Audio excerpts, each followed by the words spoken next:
நேற்றைய தினம் டாஸ்மாக் நிறுவனம்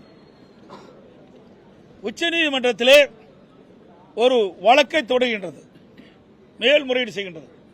அது இன்றைய தினம் வந்திருக்கின்றது, பத்திரிகையில் ஊடகத்தில் செய்தி வந்திருக்கின்றன. அதை கோடிட்டு காட்டி ஒரு அரசு நிறுவனமே எதற்கு மேல்முறையீடு செய்கிறது? இது அரசுடைய கவனத்திற்கு கொண்டு வருகின்ற பொழுது எங்களை வலுக்கட்டாயமாக வெளியேற்றிவிட்டு நாங்கள் வெளியேறிய பிறகு முதலமைச்சர் அவர்கள் பேசுவதற்கு சட்டப்பேரவைத் தலைவர் அனுமதி கொடுக்கிறார்.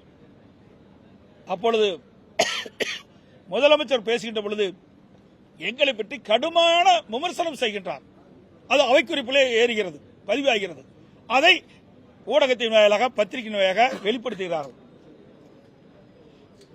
ஆனால் பிரதான எதிர்க்கட்சி என்ற முறையில் மக்களுடைய பிரச்சனையை அரசுடைய கவனத்துக்கு கொண்டு வருவதை அவள் நேரலையில் ஒளிபரப்பு செய்வதில்லை. அதை அவைக்குறிப்பிலும் பதிவு செய்வது கிடையாது.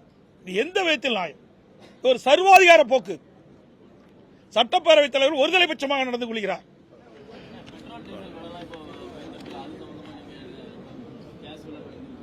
கேஸ் விலையை மத்திய அரசு குறைக்கப்பட வேண்டும், அது எங்களுடைய கோரிக்கை. அதோடு 2021 சட்டமன்ற பொதுத் தேர்தலின் போது திராவிட முன்னேற்ற கழக தேர்தல் அறிக்கையில் குறிப்பிட்டாங்க, திராவிட முன்னேற்ற கழகம் ஆட்சிக்கு வந்தா டீசல் விலை 4 ரூபாய் குறைக்கப்படும், பெட்ரோல் 5 ரூபாய் குறைக்கப்படும் சொன்னாங்க. ஆட்சிக்கு வந்து 4 வருஷம் ஆகி போச்சு. பெட்ரோல் மட்டும் 2 வருஷம் 2 ரூபாய் குறைச்சாங்க, 3 ரூபாய் குறைச்சாங்க, 2 ரூபாய் குறைக்கல. டீசலுக்கு இன்னும் விலை குறைக்கவே இல்லை. எங்க இவர்கள் வந்து ஏன் இதுவரைக்கும் விலை குறைக்கல? இன்னைக்கு மத்திய அரசு ஒரு நிலையில டீசல் விலை குறைச்சாங்க.